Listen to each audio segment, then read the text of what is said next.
Here's the leader of the Nationalist Party and also leader of its armies, Generalissimo Chiang Kai-shek. Well, he led the northern expedition, reunifying China, at least nominally, by either defeating or co-opting all those warlords there. You can see different colors where the major warlords were.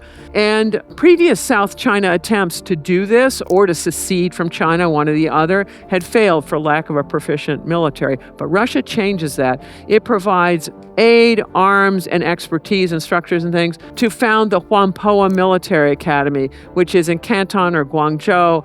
And that institution is going to educate the officers, both communist and nationalist, who would lead not only this, but some of their Civil War era officers that make this reunification of China possible. But the Russians had a price. The nationalists then have to let the communists into the Nationalist Party. That's what the United Front is. So this all coincides with a bitter succession struggle in Russia. This is the problem with dictatorships. They really don't do succession well. It's why elections are so convenient.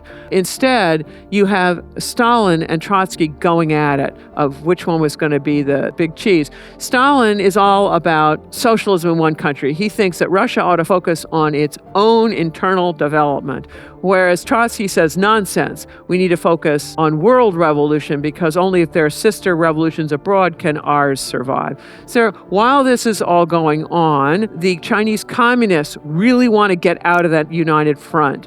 Why? Because it puts them in close proximity to the army, which is controlled by the nationalists, and they're getting worried whether they're about to get killed.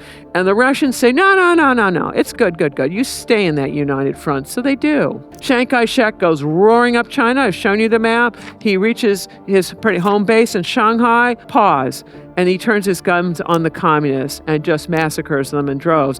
And this is when Mao has to think of a rural strategy to power because the urban strategy is no longer feasible. Well, once this happens, Stalin can use it to just trounce Trotsky because it's, look, see, revolution in one country doesn't work abroad.